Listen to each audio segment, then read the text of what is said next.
মাসের মধ্যে একটি গুরুত্বপূর্ণ কি বলা রমজান মাসে তাহাজ্জুদ নামাজ পড়া। 6 নাম্বার সাহরি খাওয়া। 6 নাম্বার সাহরি খাওয়া। আমরা অনেকেই নিজেকে খুব অনেক কিছু মনে করি, আমি খুব শক্তিশালী, কাল থেকে সকালবেলা সবাইকে বলবো, আমার ফ্রেন্ডকে বলবো আমি সাহারি না খেয়ে রোজা রাখছি, সাহারি না খেয়ে রোজা রাখছি। নবী করিম সাল্লাল্লাহু আলাইহি ওয়াসাল্লাম বলেন এগুলা তুমি আল্লাহ তাআলার জন্য করো না। যদি আল্লাহ তাআলার জন্য করতে তাহলে সকালবেলা তুমি এই বাহাদুরি দেখাবার জন্য নয়, তুমি নবী করিম সাল্লাল্লাহু আলাইহি ওয়াসাল্লাম সুন্নাত সাহারি খাওয়া, সে সাহারি খাইতা। কারণ সাহারের মধ্যে খুব আল্লাহ তাআলা বরকত রেখেছেন। আমরা নবী করিম সাল্লাল্লাহু আলাইহি ওয়াসাল্লাম যে একটা সুন্নাত সাহারি খাওয়া, আল্লাহ তাআলা আমাদেরকে রমজান মাসে নবী করিম সাল্লাল্লাহু আলাইহি ওয়াসাল্লামের সুন্নাত সেই আলোকে সামনে রেখে মনে রেখে যে সুন্নাত আদায় করতেছি, এই অনুযায়ী আল্লাহ তাআলা আমাদেরকে প্রত্যেকদিন রমজান মাসে সাহারি খাওয়ার সেই তৌফিক দান করুন। 7 নাম্বার গুনাহ মাফের, অর্থাৎ গুনাহ মাফের জন্য আল্লাহ তাআলার কাছে দোয়া করা এবং জাহান্নাম জান্নাত এই দুইটা ব্যাপারে বেশি বেশি দোয়া করা। কি দোয়া করা? যে আল্লাহ এই রমজান মাসে আমাকে এই অনুযায়ী দোয়া দিয়ে কবুল করে নেন যে আমি জান্নাতে যেতে চাই, আমাকে জান্নাত দিও, আমাকে জাহান্নাম আমার জন্য হারাম করে দিও। এই দোয়াটা বেশি বেশি করা। এই দোয়াটা আমরা বিশেষ করে মাগরিবের আগ মুহূর্তে এবং ভোর রাত্রে করব। 8 নাম্বার দান করা। বুখারী শরীফের 6 নাম্বার হাদিসের মধ্যে নবী করিম সাল্লাল্লাহু আলাইহি ওয়াসাল্লাম বলেন রমজান মাসে বেশি বেশি করে দান করতে হবে। দান করলে ফায়দা কি? আপনার সমস্ত বালা মুসিবত থেকে আপনাকে আল্লাহ তাআলা হেফাজত করবেন এবং অনেক রকমের বড় বড় বিপদ থেকে দানের উসিলে আল্লাহ তাআলা আপনাকে হেফাজত করবেন। আমরা এখন এমন হয়ে গেছি, সৎকার কথা বললে, দান করার কথা বললে আমাদের খুব গায়ে জ্বলে, কিন্তু আল্লাহ তাআলা বলেন আমি তোমাদেরকেই দান করেছি, তোমরা সেখান থেকে তোমরা কি করো? দান করো। 9 নাম্বার নফল ইবাদত করা। নফল ইবাদত কি? আপনি নফল নামাজ পড়া, নফল আমলগুলো যতগুলো আছে, মুখ্যত ফরজ সুন্নাত এগুলো ছাড়া নফল যতগুলো আছে সবগুলা নফল। যত বেশি নফল করবো, নফল ইবাদত করবো, আল্লাহ তাআলার নিকটবর্তী হবে। কেমন? নবী করিম সাল্লাল্লাহু আলাইহি ওয়াসাল্লাম এক হাদিসে বর্ণনা করেন যদি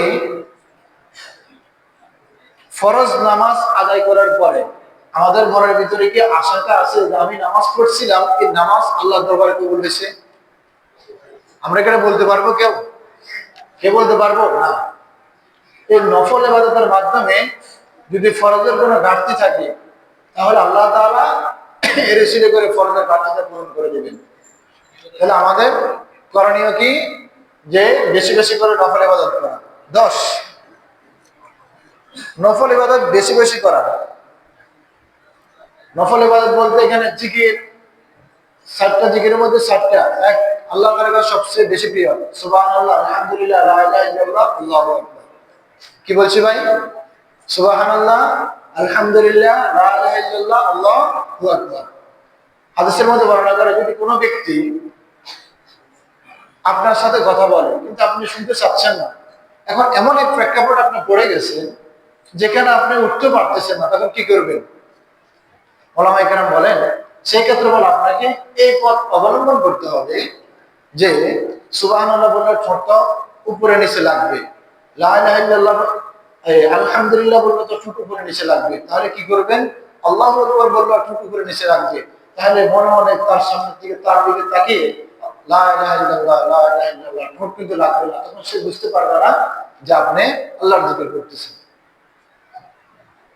আমরা তো এখন কি বলি, কে কোনো কিছু বললে তার সাথে আরো সাই।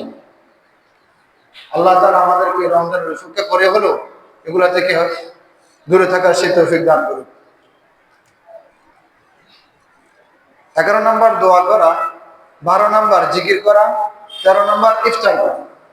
আমরা অনেকে আছি ইফতারটাকে সামান্যটুকু মনে করি। দেখেন নবী করিম সাল্লাল্লাহু আলাইহি ওয়াসাল্লামের সুন্নাত হলো ইফতার একটা খেজুর হোক, এই সুন্নতের উসিলা হলে আপনাকে ইফতার করতে হবে। একটা খেজুর খান, আপনি বলবেন হুজুর আমি গরিব, একটা খেজুর নিতে পারে। আল্লাহ তাআলা তো এমন, বর্তমানে বাংলাদেশের ভিতরে নোয়াখালী নাকি ধনীর দিক দিকে 1 নম্বর। তো সেই হিসাবে মনে করেন খেজুর কিনা ছাড়া কেউ থাকতে পারবে। আল্লাহ তাআলা আমাদেরকে প্রতিদিন ইফতার করার সেই তৌফিক দান করুক, সুন্নতটা আদায় হয়ে যাক। আল্লাহ তাআলা আমাদেরকে সেই তৌফিক দান করুক। 14 নম্বর ইফতার করা। 13 নম্বর ইফতার করা মানে নিজে করা। 14 নম্বর ইফতার করানো মানে নিজে অন্যকে করানো।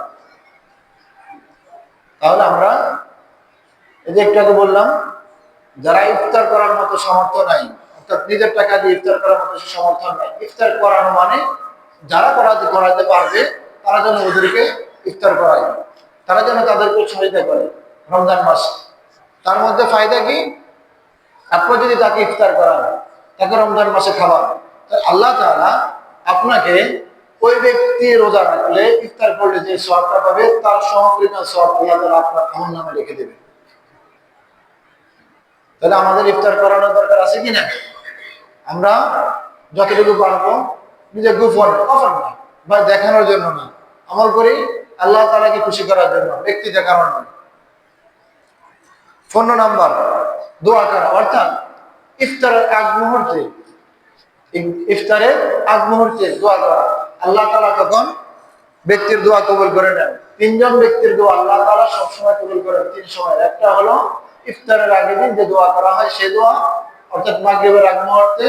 আরেকটা হলো ন্যায়পরায়ণ বাদশা পুরুষ। কে ভাই? ন্যায়পরায়ণ বাদশা পুরুষ, মহিলা না। বলে কেন? হাদিসের মধ্যে আছে, যদি কোনো মহিলা পুরুষের উপর কর্তৃত্ব দেয়, কোনো দেশে যদি নেতৃত্ব দেয়, ওই জাতি ধ্বংস, ওই জাতি ধ্বংস। আমরা যদি ধ্বংসের দিকে যেতে চাই, আমরা আবার নারী কেন ইনশাআল্লাহ, ইনশাআল্লাহ করবো। এজন্য আমরা নিজেরা, অর্থাৎ নিজেদের জীবন বাঁচাবার জন্য, নিজেরা ভালো কাজের জন্য থাকার জন্য হলো একজন পুরুষকে বাঁচাবো, নারীকে না। আল্লাহ রাসূল সাল্লাল্লাহু আলাইহি ওয়াসাল্লাম এই হাদিসের মধ্যে কি বলেছেন? যে তোমরা এমন কোন ব্যক্তিকে আনে দাও, পুরুষকে, নারীকে নয়। যেমন আমরা দেখি আয়েশা রাদিয়াল্লাহু তাআলা আনহা সবচেয়ে বড় মুহাদ্দিসা হাদিসের বিশারদের মধ্যে। তারপরে হযরত ফাতেমা রাদিয়াল্লাহু তাআলা আনহা আছে, নবী করিম সাল্লাল্লাহু আলাইহি ওয়াসাল্লামের স্ত্রী অনেকে আছে। নবীর পরে পারলে আয়েশাকে দিতে পারতেন দায়িত্ব, কিন্তু কোনো মহিলাকে দেন না, পুরুষকে দিয়েছেন। এবং বলিও দিয়েছেন হাদিসে কি, যদি কোনো মহিলাকে নেতৃত্ব দেয় পুরুষের উপরে, অর্থাৎ পুরুষদের নেতৃত্ব মহিলারা দেয়, ওই জাতি ধ্বংস। আমরা যে ধ্বংসের পথে চাই, যেতে চাই, আল্লাহ তাআলা আমাদেরকে সেদিকে ভোট দিয়ে নির্বাচন করার তৌফিক দান করুন। তারপরে 16 নম্বর ইতিকাফ করা। 16 নম্বর ইতিকাফ করা। ইতিকাফ করা আমাদের জন্য মনে করি আবশ্যক। কেন? আমরা 11 মাস 20 দিন এদিক সেদিক ঘোরাফেরা করতে পারি, মাত্র 10 দিনের জন্য ইতিকাফ যখন করার জন্য ডাকা হয়, আমরা লোক খুঁজেই পাই না, লোক খুঁজেই পাই না। অথচ ইতিকাফের গুরুত্বপূর্ণ খুব। নবী করিম সাল্লাল্লাহু আলাইহি ওয়াসাল্লাম বলেন যে শেষ যে 10 দিনের ভিতরে বেয়াদর সংখ্যার মধ্যে তোমরা কি করো? লাইলাতুল কদর খোঁজো। এই রাতের ভিতরে এখন কোন দিন বেয়াদর আসে যায় আমরা তো জানি না, জানি। এখন আমরা কি বলে শুধু